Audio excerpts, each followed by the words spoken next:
Olá, bom dia, bom dia. Estamos aqui na reta final do nosso livro e eu me perdi de mim mesmo. Alguém me viu por aí? Hoje nós vamos ler o penúltimo capítulo que fala sobre nossos medos. E semana que vem nós encerramos com esse livro, né? E eu e a Andresa estamos aqui pensando se a gente continua esse ano com mais um livro para trazer conhecimento ou se damos um tempinho e reiniciamos em fevereiro. Então, semana que vem nós vamos decidir e avisamos para todos vocês, tá bom? Enquanto a Andresa não entra, eu vou chamar aqui, convidar algumas pessoas. Esse tema é bem interessante, né? Nossos medos. Será que todos nós temos medos? Será que todos nós já passamos por medos? Vamos ver o que esse capítulo nos traz. Oi, Andressa, tudo bem? Olá, bom dia. Bom dia! E aí, falhamos semana passada, né? Eu tirei um pouquinho de férias, estava precisando descansar. Faz parte, né? Faz parte. Precisamos também, né? A vida não é só trabalho. Exatamente. Tá me escutando bem? Tá perfeito. Melhorou até. Legal. Tava aqui falando que eu vou mandar os convites. Você já mandou para todo É mundo, verdade. né? Para a gente começar aí o penúltimo capítulo, Nossos Medos, para ver o que vai trazer, né? E semana que vem eu tava falando que a gente encerra esse livro que a gente está aqui desde fevereiro, né? Nós duas Isso. juntas trazendo muito conhecimento para as pessoas. É isso mesmo. E encerra esse projeto lindo que foi com muito aprendizado, né? Pelo menos para Começamos mim de foi. uma forma bem despretensiosa, né? De trazer mesmo auxílio, trazer a nossa visão terapêutica, né? Para ajudar mesmo, contribuir com o que a gente trata, né? No setting terapêutico.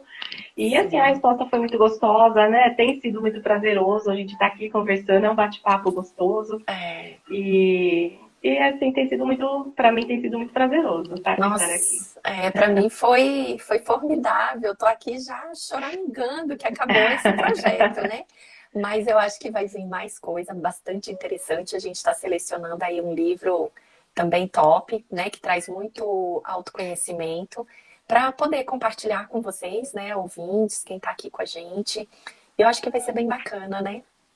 Vai ser muito bom, como todos, né? Todo o conteúdo que a gente traz, assim, de autoconhecimento, auxilia bastante, ajuda bastante, né? Eu tenho É, recebido inbox algumas pessoas agradecendo, né? Algumas falam, hoje vocês falaram comigo, hoje vocês falaram para mim. Então, isso não é uma coisa que é gostoso quando você contribui um pouco, né? Com o sim, mínimo que seja com as pessoas, né? Que é. interagem, que nos acompanham. Falo que se a gente ajudar pelo menos uma pessoa, né, a gente já fica satisfeita, porque esse é o intuito, né, aqui de graça, conteúdo de graça, muita informação, e a ideia é essa, né, a gente conseguir atingir algumas pessoas para realmente mudarem, né, a gente conseguir atingir o coração e elevar, né, para quem precisa, para quem está buscando autoconhecimento, uma certa cura, né. Exatamente, essa cura da alma que a gente fala tanto, né? Exatamente. Bom dia, Martinha, seja bem-vinda. Que Bom gostoso dia, Marta. ter você aqui nesse dia, muito bom. E que a gente possa, né, levar mais autoconhecimento a respeito dos nossos medos. Vamos ver o que o capítulo traz para gente? Vamos lá. Então vamos lá. Hoje o tema é Nossos Medos. Vamos ver o que traz. O autor começa assim: Espelho, espelho meu, existe alguém mais bela do que eu? A madrasta da Branca de Neve não era uma mulher de se jogar fora, mas por medo de não ser a mais bela de todas, decidiu eliminar aquela que, na sua cabeça, era sua rival. De que você tem medo? Tem coragem de assumir seus medos? Será que no dia a dia, por medo da concorrência, por medo de não conseguir agradar, por medo de não ser aceito, também não tem procurado eliminar seus concorrentes? Em se tratando de aparência física, quando um indivíduo tem uma preocupação excessiva com um defeito corporal ou ainda tem preocupação com defeitos imaginários, essa pessoa sofre de um transtorno. A ciência diz que esses são possuidores do transtorno disfórmico corporal. Você tem essa preocupação excessiva? Passa muitas horas diante do espelho achando-se mais bela de todas? Uma espinha para você é motivo de pânico? Analise-se e, se for o caso, marque uma consulta com um psicólogo. A gente não só a beleza, né, dos medos, né, Andresa, mas o quanto a gente se preocupa com o outro e deixa de se preocupar com a gente, ou o quanto a gente se preocupa com a gente tentando eliminar o outro, né? Me lembra muito um assunto que a gente já tocou aqui sobre o narcisismo, né? Isso. Acho que esse ponto aqui que ele trouxe, né, falando da Branca de Neve, a gente poderia trazer a narcisista, né, o narcisismo, né, que o narcisismo ele vem com essa figura de eu preciso ser mais que o outro, que brilhar mais que o outro, preciso estar nessa evidência, né, ninguém pode estar acima de mim, todos têm que estar abaixo de mim. Então é uma preocupação e um medo que é irreal, não é um medo real, né, porque somos todos iguais, cada um com a sua imperfeição, cada um com as suas perfeições, né, com o seu lado bom e seu lado ruim, que a gente não tem um lado ruim, é só uma forma, né, da gente falar o que é certo fazer ou não é. Mas por que eu preciso ficar com esse medo, né, de não ser perfeita, de estar gorda ou estar muito magra, como ele colocou uma espinha, às vezes, né, para algumas pessoas é um terror, né? Então, por que este medo, né? Da onde que vem esse medo? Porque essa coisa excessiva que traz sensações que vão causando problemas, né, ao longo da vida. E traz bloqueios, né? Porque quando a gente tem medo, lembrando que, de certa forma, o medo é ilusório, a gente paralisa, né? A gente não consegue sair do lugar, a gente se bloqueia por tanto medo de não ser igual ao outro, não ser superior que o outro, ou não, medos que fazem você paralisar e não seguir adiante, não acreditar em você mesmo. Porque cada um tem suas perfeições e suas imperfeições, né? Nós não somos mais e nem menos que o outro, mas a gente pode fazer o que a gente cabe a nós e o que a gente consegue, mas a gente não pode realmente paralisar com esse medo, essa falta de controle, né? Quando a gente fala do narcisismo, a gente fala muito do querer controlar tudo. E o universo não é assim, né? O universo manda aquilo que a gente precisa na medida certa, na hora certa. Então, a gente precisa repensar quais são os nossos medos, assumir talvez esses medos, para a gente continuar caminhando, né?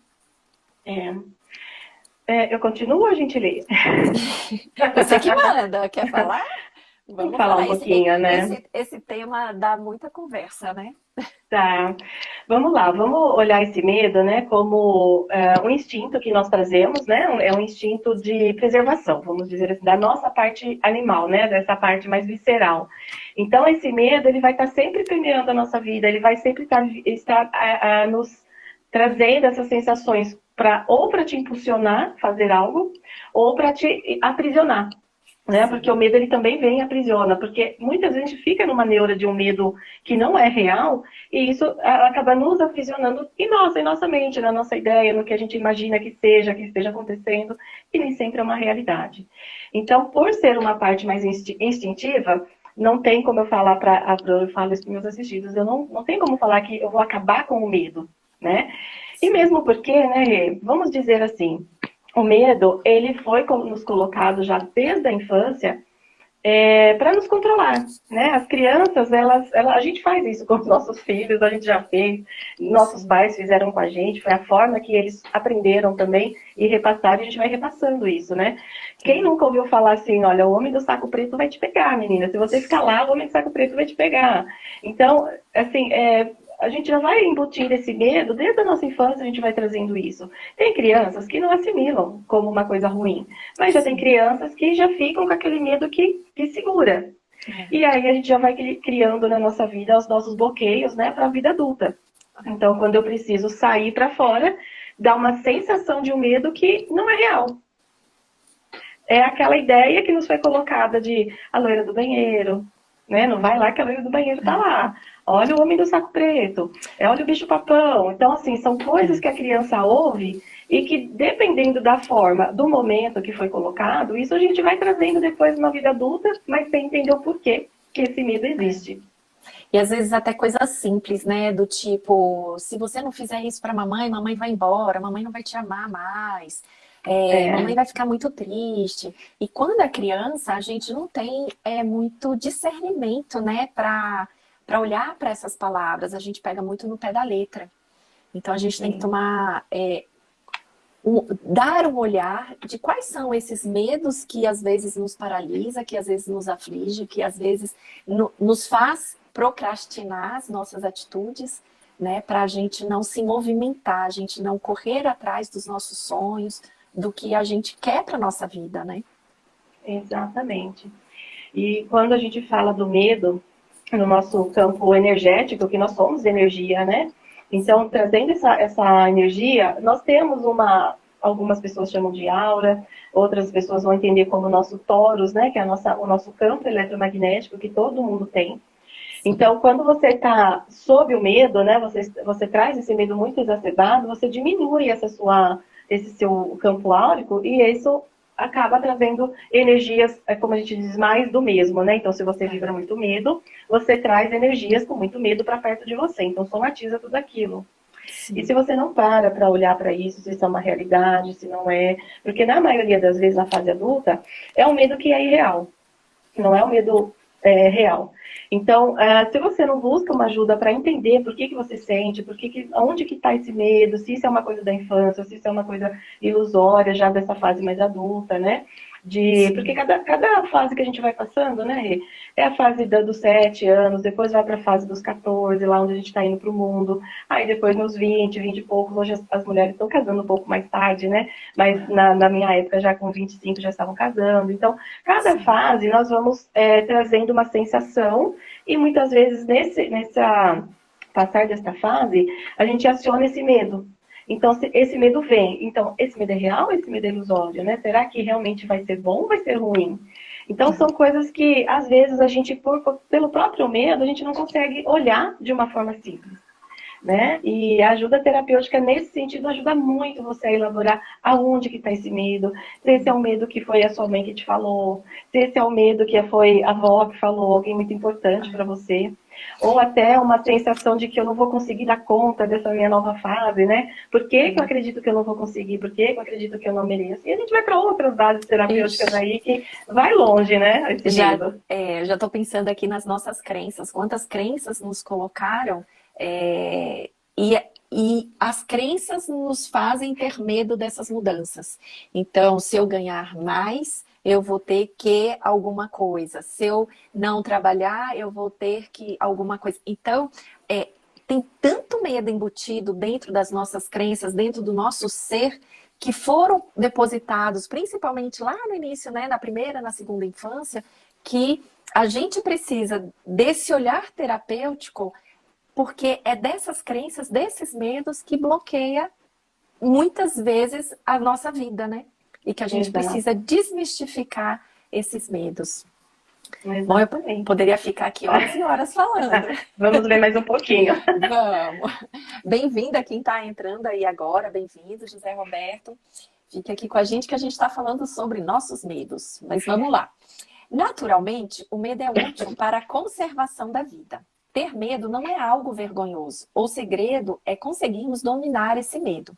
Em verdade, todos nós sentimos medo. O mais difícil é admitir esses medos. Certa vez, quando realizava um trabalho de coleta de lixo reciclável para auxiliar nossa instituição que cuida de crianças e adolescentes, ocorreu algo curioso e engraçado. Usávamos um salão abandonado para guardar o lixo. Um dia estávamos a todo vapor, precisávamos entregar uma carga de lixo com certa urgência. Naquele dia, trabalhamos até às 21 horas, fechamos tudo e fomos jantar em um restaurante em frente ao salão. Fechar tudo é maneira de dizer, já que por ser um salão abandonado, não havia venezianas na construção, apenas um espaço aberto para colocar as janelas.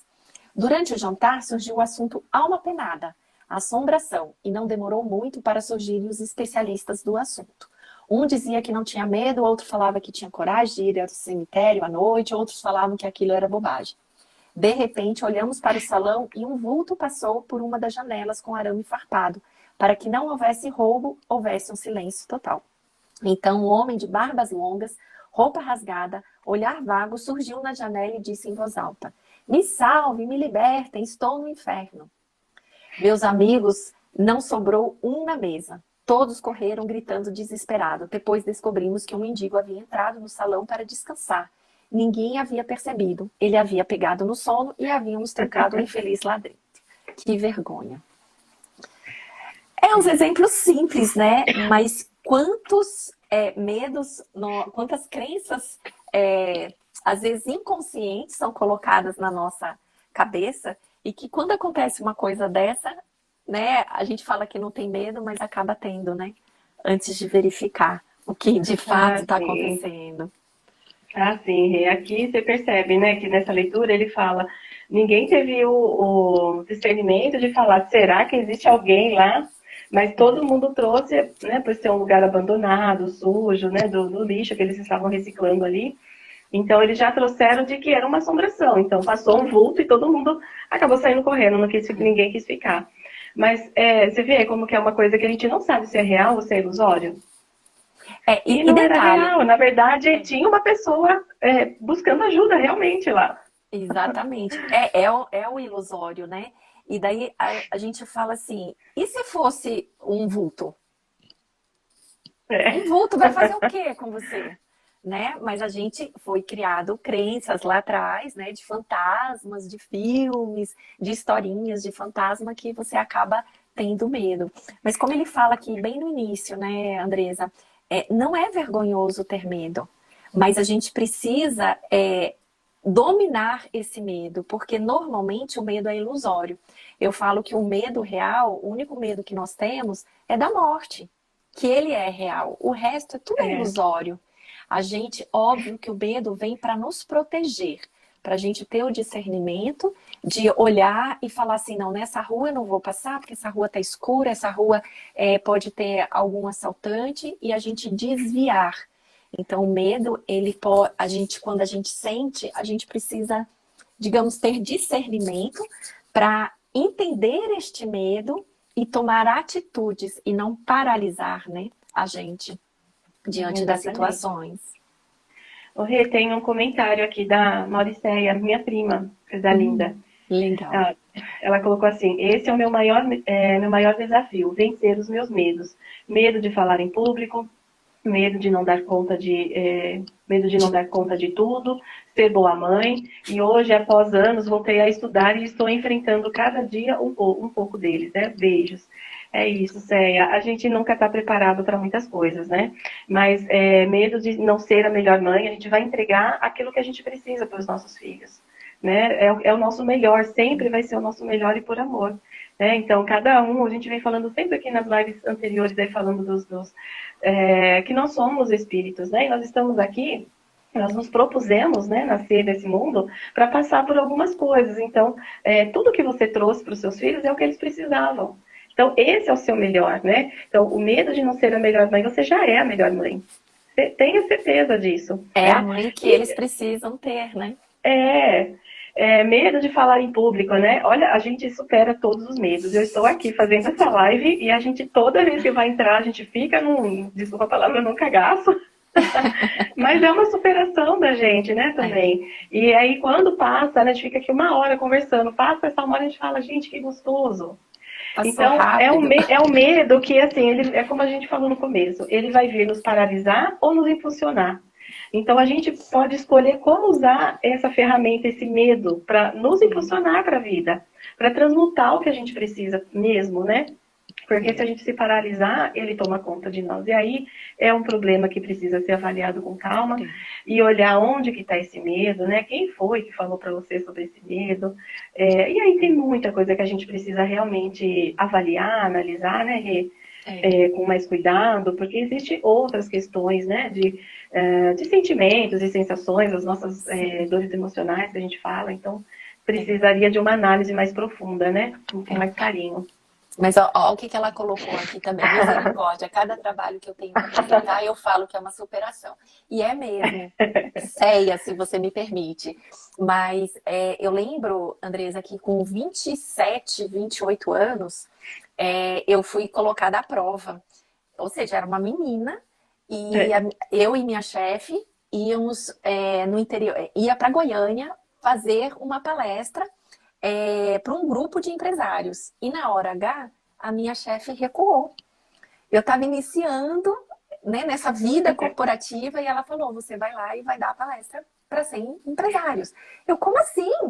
Sou uma menina. Naquela hora, eu me diminuí achando que eu não era capaz. E é o que exatamente você falou. A gente vai se superando. Eu não podia recuar, não tinha outra pessoa para assumir, a minha chefe não podia ir e tinha que ser eu mesma. Entrei que nem uma é. vara de pau, tremia mais do que tudo.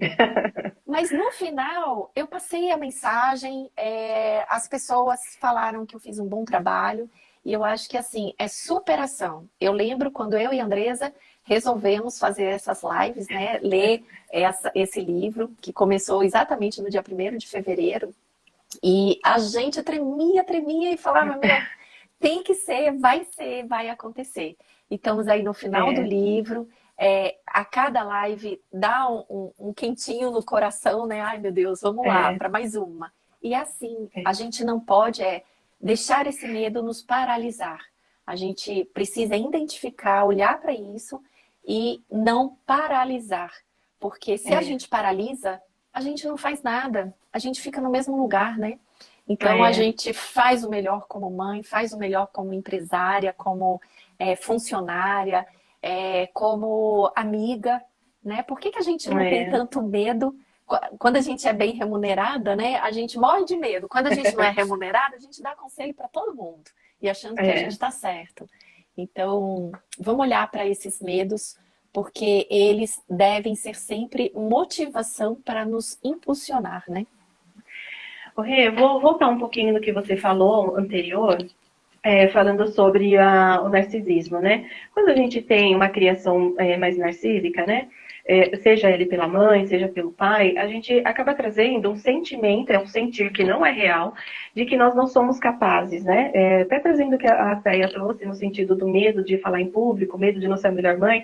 Então, muitas de nós, né, dessa idade que nós temos, a gente vem com essa sensação de que eu não sou o suficiente, eu não sou capaz, porque na infância nós fomos crianças muito cobradas, né? Então, Sim. quando você está sempre fazendo e nunca atinge uma perfeição desse pai e dessa mãe narcisista, que tem uma educação, tem uma história, eu não estou falando que é certo ou que é errado, eles também entregaram o que poderia de melhor para a gente, né? E era o que a gente precisava.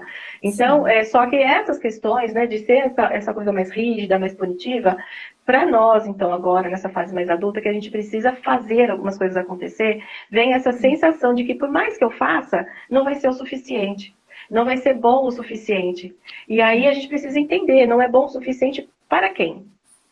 Né? Então, se eu posso fazer, e o porquê que o que eu posso fazer não é o suficiente.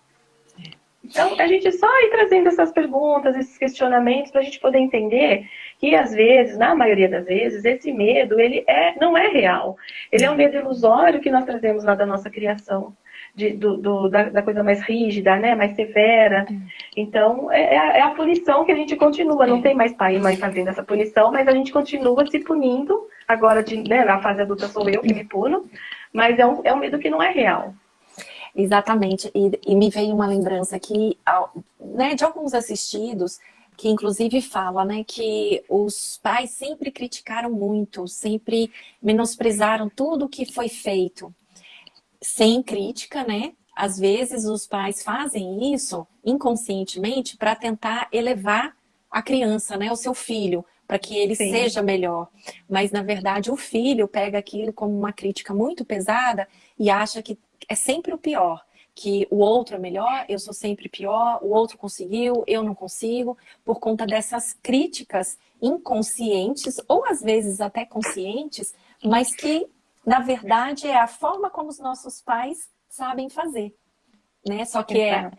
como a gente recebe essas críticas, às vezes a gente cai nesse medo, nessa crença, nessa procrastinação com medo sempre de não conseguir dar conta ou não ser o suficiente daquilo que os pais queriam que eu fosse, né? Exatamente. E aí, essa é a expectativa do nosso pai e da nossa mãe. Não é a nossa expectativa. Só Não. que quando a gente não consegue reconhecer o que é meu e o que é do outro, a gente não consegue sair desse medo de se colocar na vida, né? De fazer as coisas sem esse medo de vai dar certo, não vai dar certo. Vamos tentar, vamos fazer. O problema é você não fazer por medo. E esse medo, por que é esse medo? É porque eu não vou agradar todo mundo, eu não vou agradar meus pais, eu não vou agradar alguém importante para mim. Lembrando que tudo Sendo isso que é ilusório, né? e a gente só vai precisar agradar nós mesmos, porque a gente precisa fazer aquilo que faça sentido para nós, para nossa essência, para o nosso espírito, né, para nossa alma, como queiram chamar. Então, o que vai fazer bem? Vai esquentar o meu coração. É isso que eu preciso fazer. Vai agradar ou desagradar alguém? Com certeza vai. Vai. Mas isso aí é cada um que vai lidar com as suas dores, né? Com o seu cada um. A gente não veio para o mundo para agradar todo mundo, né? Eu falo que tem horas que a gente precisa ser um pouco egoísta e nos agradar, fazer aquilo que tá no nosso coração, que a gente quer. Porque dizer que a gente vai agradar todo mundo, que a gente vai receber reconhecimento de todo mundo, não vai. Não vai. Então a gente tem que fazer para superar nós mesmos, né? Como diz a sua prima. E às vezes, né, até entre irmãos mesmo, né? Tem essa competição de que eu preciso ser melhor que o meu irmão, porque eu quero mais atenção do meu pai e da minha mãe do que eu recebo. É uma necessidade da própria criança. Não é que o pai ou a mãe faz diferente ou vê diferente, mas a forma como a criança projeta essa atenção, às vezes é pouco. Então eu preciso estar me colocando num nível de competição com meu irmão, com a minha irmã, porque eu preciso me colocar em evidência para esse meu pai e a minha mãe, porque para mim eles não me veem. É a necessidade de cada um, né, que a gente traz para trabalhar. Exatamente. Bom, vamos lá? Ó, Vamos. continuando, ele fala assim: então, um homem de barbas longas, roupas rasgadas, olhar vago, surgiu na janela e disse em voz alta. Ah, não, já tinha lido isso, né? Agora você está lá na frente. Para no encerrarmos. 289. Isso, desculpa. Isso. Para encerrarmos esse assunto, deixamos registrado alguns apontamentos feitos por pesquisadores norte-americanos. Segundo pesquisadores do Centro para a Ansiedade de Transtornos Correlatos da Universidade de Boston, 11% das pessoas têm uma fobia, um medo irracional e extremo de algum objeto ou situação. Fobias específicas podem começar com um acontecimento traumático, vivido diretamente ou observado para isso, mas isso não é, na verdade, a norma. Algumas fobias resultam de uma pessoa ter um ataque de pânico não relacionado, provocado por estresse geral, na presença do objeto ou situação. Outra se desenvolve simplesmente por ouvir sobre os perigos ou estar perto de alguém com medo. Não importa a origem, a ansiedade contínua e a tentativa de evitar problemas apenas servem para reforçar a fobia. E essa ansiedade pode ser mais por causa da reação ao medo do que pelo perigo em si. Vamos continuar. Quer fazer uma pausa? Que eu queria trazer uma situação real que eu gosto de trazer, porque eu acho que a gente consegue explicar melhor essa questão do medo, né? Sim. Eu tratei uma pessoa que estava com pânico. E esse pânico era assim, eu não consigo dar conta, eu não consigo fazer, eu vou trabalhar e eu não vou dar conta. E ela precisava ficar sozinha no escritório, ela tinha outras pessoas que estavam juntas, mas num determinado período, ela ia ficar sozinha porque os outros iriam se afastar, iam sair de férias. E aí você imagina, para uma pessoa que tem medo, que tem pânico, a chefe chegava e falava assim, olha, falta 10 dias, falta 5 dias, falta 3 dias. Então, toda vez que ela contava os dias para essa minha assistida, ela já começava a dar aquele pânico, aquela crise. Ela já me ligava, ela já chorava. E a sensação de que ela não ia dar conta era uma coisa assim que era subhumano. Era uma coisa surreal para ela. E aí a gente foi trabalhando antecedendo a esse período, a gente foi trabalhando essa autoconfiança.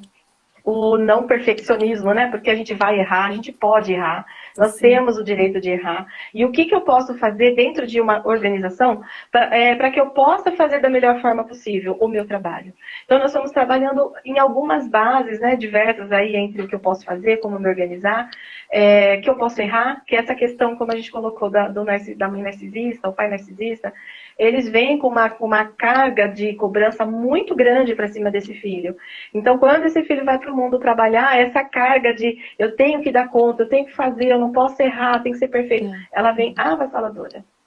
Então, no caso dessa minha assistida, é o caso da mãe dela ser essa mãe narcisista. Então, quando foi chegando as férias, ela começou a criar aquelas sensações de pânico, não vou dar conta. Só que a gente conseguiu chegar no período e ela percebeu que ela ia dar conta, ela ia conseguir, e nós fomos trabalhando dia a dia. Um dia ela conseguia, no outro não, e estava tudo bem. Conseguiu entender que errar nesse momento era necessário, era possível, não ia ter uma punição, não ia ter uma finta, não ia ter um castigo. E a gente conseguiu passar por esse período com muito mais tranquilidade. Deixa eu só... É muito legal esse exemplo que você trouxe, Andresa, porque a gente percebe que, às vezes, o medo agora, ele vem lá de trás, né? Exatamente. De medos que colocaram na gente, de controle, de exagero de cobranças que a gente vê lá atrás. E o nosso trabalho como terapeuta, a gente olha muito o lá atrás, que é onde surgiram os problemas que a gente tem hoje, né? Exatamente. É muito interessante. Eu também estava com uma assistida, aí vou trazer um pouco da fobia de animais, né? Eu estava com uma assistida que tinha medo da natureza. Ela não podia pensar em pisar numa grama descalça, porque ela tem medo de formiga, de inseto, qualquer tipo de inseto. E eu também comecei a trabalhar essa questão do medo ilusório, do medo real, e ela conseguiu, aos poucos, se liberando, até acordar de madrugada, 4h30 da manhã, ainda escuro, para ir ver o nascer do sol. Olha que interessante, né? Porque a gente olhou esse medo lá atrás. Aonde que foi depositado esse medo? Então, às vezes, a gente carrega coisas que não são reais, né? Porque onde já se viu alguém não ter um contato com a natureza, com uma árvore, com um jardim, com uma grama, aí no parque, né? E isso atrapalhava muito a vida dela. Eu até estou lembrando aqui que nós duas temos uma técnica, né, que chama imanoterapia, que é feito com ímãs, que às vezes a gente coloca a pessoa na sensação desse medo para poder tirar ela e ver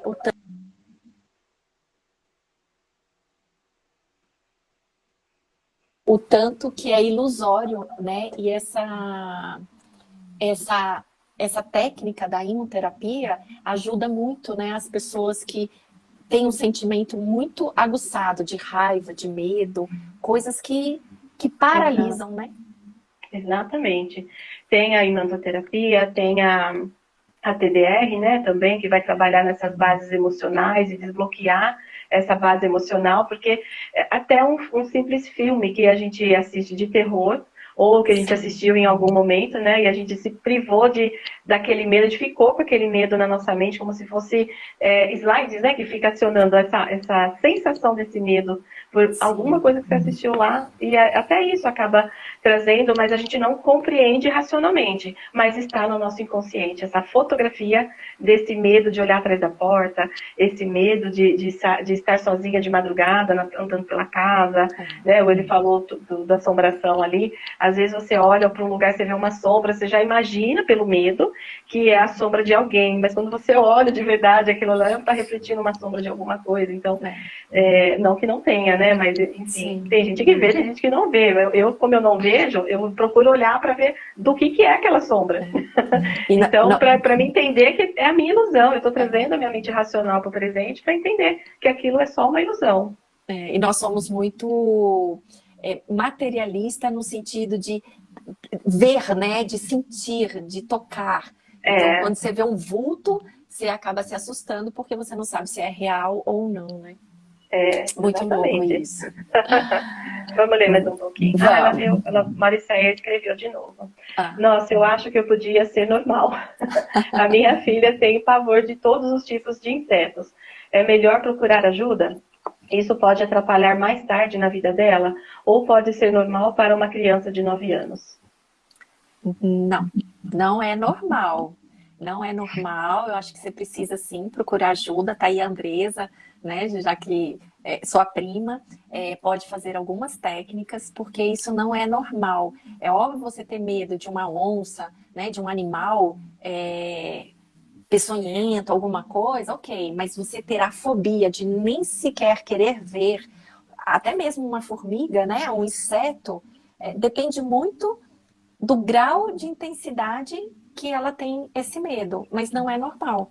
Porque você olha assim, qual é a intensidade de ver uma formiga, de ver um mosquito, de ver um pernilongo, de ver uma minhoca, né? Quando o grau é muito alto, eu acho que precisa sim olhar para isso, porque isso na vida adulta pode vir a prejudicar. Como eu até mesmo falei, a fobia dessa minha assistida, que tem horror a inseto, ela não vai no jardim, ela não se vê, fecha a janela, passa calor, com medo dos insetos entrarem. Então, é um medo irreal, né? Um medo ilusório. Você quer complementar? Eu quero, Rê. Como ela colocou uma criança de 9 anos, né?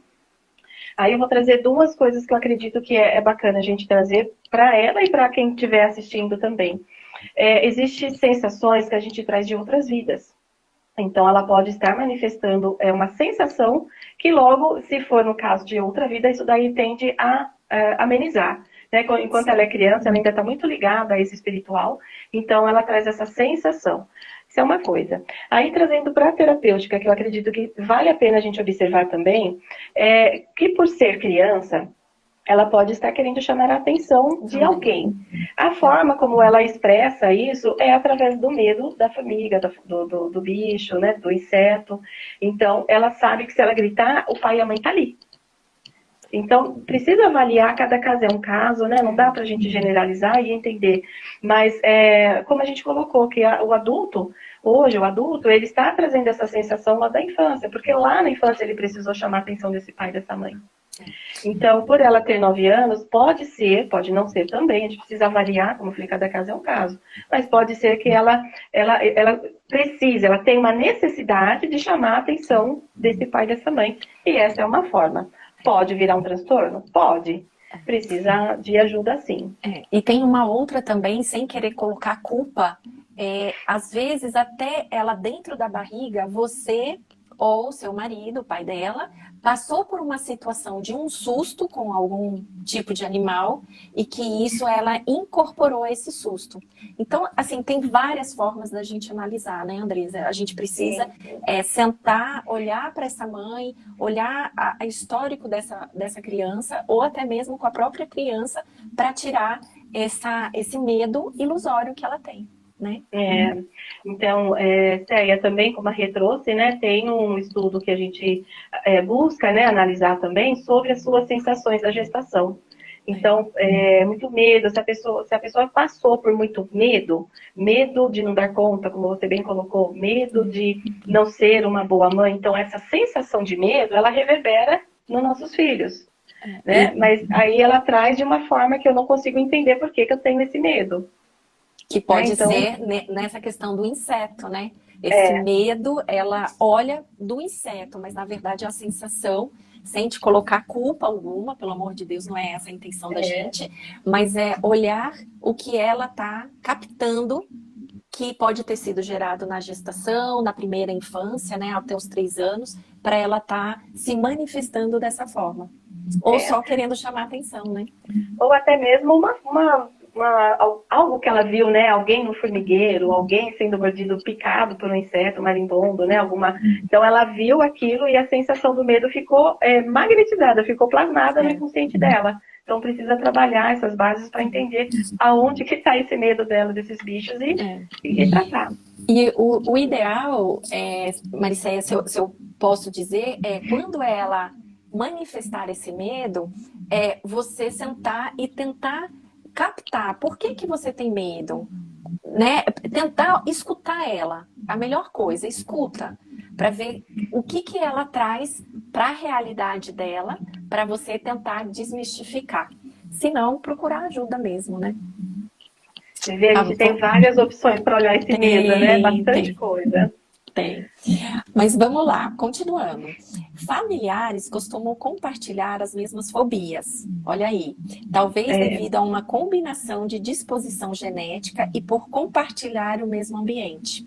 Só fazendo um adendo, né? Eu estudo muito a respeito da constelação familiar.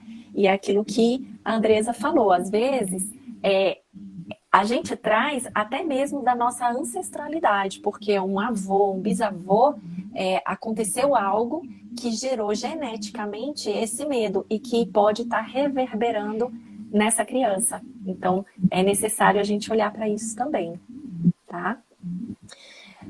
Continuando. O principal tratamento para fobias é a terapia de exposição, que abrange várias técnicas. Na dessensibilização sistêmica, os pacientes aprendem técnicas de relaxamento profundo e, num estado relaxado, experimentam os objetos ou as situações que temem. A inundação, em contrastes, envolve expor o paciente ao objeto ou à situação que causa o medo sem preparação. A ideia é que a exposição seja suficiente para mostrar que o estímulo temido é inofensivo. Na modelação, o terapeuta confronta o medo para que o paciente o desaprenda de modo vicário. Andresa, tira seu fone de ouvido. Tá chiando. Então, olha, como vocês podem ver, a gente tem várias técnicas para tirar esses medos que muitas das vezes é ilusório, né? A constelação familiar, a técnica da TDR, a imantoterapia, um relaxamento profundo. Então, assim, a gente precisa primeiro investigar o que de fato está por trás desse medo, né? Quando startou, quando iniciou esse medo? Porque o medo, principalmente na fase adulta, ele nos paralisa. Enquanto tá como criança, eu quero o colo da mamãe, a mamãe me protege, mas quando eu não tiver mais o colo da mamãe ou do papai, né? Ele vai paralisar, ele vai me estagnar, ele não vai deixar eu ir para frente. Então, quanto mais cedo a gente olhar isso terapeuticamente, é interessante para que a pessoa, quando chegar lá nos 20, 21 anos, que quando vai para fora, né, vai trabalhar, vai ter que vencer a vida e se percebe sozinho, ou ele paralisa, ou ele segue adiante, né? E muitas vezes, né, Rê, é um planejamento. Eu estou com medo por quê? Né? Então, dependendo do medo a gente está em várias pontas aí da nossa vida. Às vezes um projeto que eu preciso assumir, fazer, um trabalho que eu preciso assumir. Então, por que que eu não consigo? Por que que eu acredito que eu não consiga? Então, talvez um planejamento para você entender o que você quer, aonde você está, onde você vai chegar, o que que você precisa fazer para que isso aconteça. São as coisas simples, que parecem ser simples, mas quando você coloca no papel o que que eu quero, onde eu quero chegar, o que que eu preciso fazer, você vai descobrir o tamanho do seu medo. Então, esse medo eu tenho porque eu não tenho ele na minha mente descrito, como eu estou colocando no papel, o que que eu preciso fazer para acontecer. Mas quando eu tenho isso muito descrito, então assim, acabou o medo, eu tenho que fazer o quê? Seguir o meu passo a passo, para que eu chegue naquele lugar. E mesmo porque se eu não faço um planejamento e eu vou com a cara e a coragem, eu posso me frustrar, porque eu limitei a minha capacidade. E, na verdade, a gente não precisa se limitar. A gente pode expandir essa mente, trazer esse entendimento, trazer esse passo a passo para que eu consiga fazer da melhor forma possível e gerar menos frustração possível para mim. Exatamente. É um tema muito vasto, né? E várias técnicas, várias formas da gente olhar esses medos, aonde surgiram, como começou, para que a gente possa se libertar.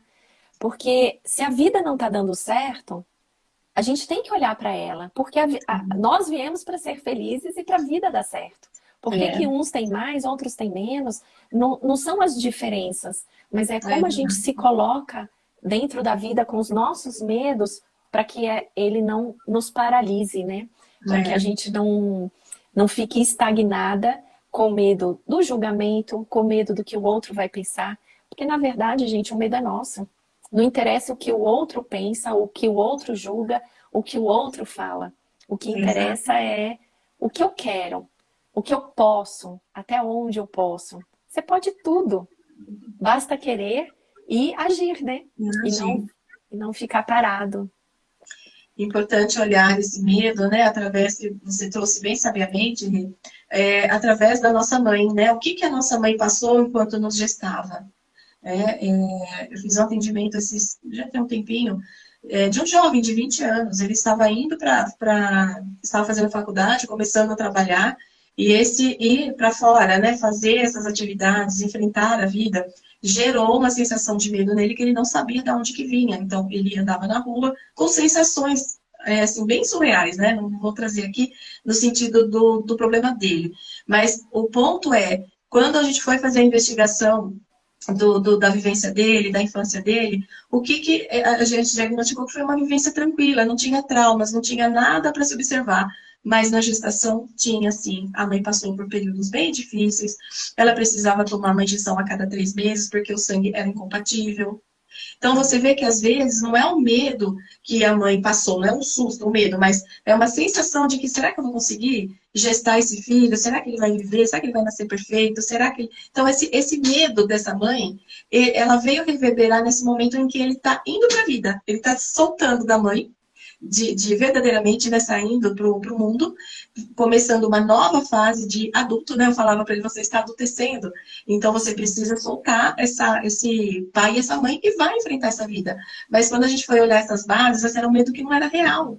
Era um medo que a mãe trouxe e a mãe nem percebia que ela tinha sentido esse medo. Então, ela, enfim... Teve outras situações aí na gestação, mas essa questão dela, será que esse filho vai nascer perfeito?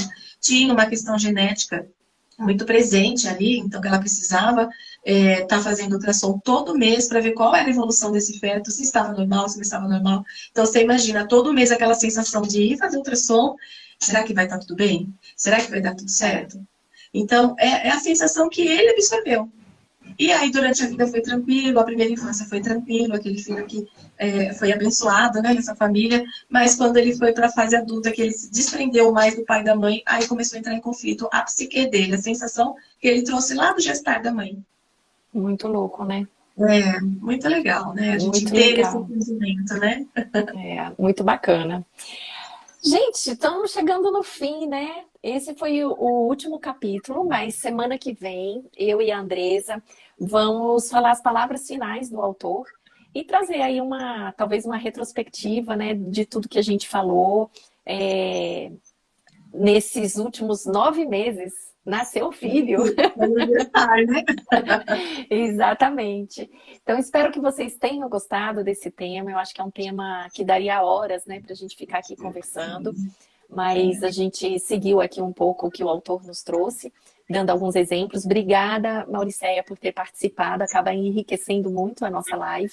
É isso mesmo. E se vocês gostaram, quem está aqui com a gente, compartilha com quem pode ajudar, né, a respeito dos medos. A live vai ficar gravada no meu canal.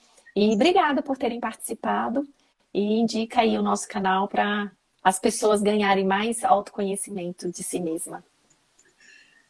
Célia, um beijo no seu coração. Um prazer você estar aqui com a gente, participando. Engrandece bastante a nossa live, nos ajuda a ajudar mais pessoas, né? Divulga essa live, encaminha para quem você acredita que faça sentido, né? E o medo, ele tá aí, todos nós sentimos medo, né? Ele é inerente, então manda essa live, encaminha, quem quiser encaminhar também, ajuda a divulgar esse trabalho de consciência, né? A gente fala que é a nossa consciência que nos cura, que nos liberta, e é isso, gratidão até aqui. Obrigada, Andressa, por mais uma, e até semana que vem. Um beijo. Obrigada a todos, um abraço. Tchau.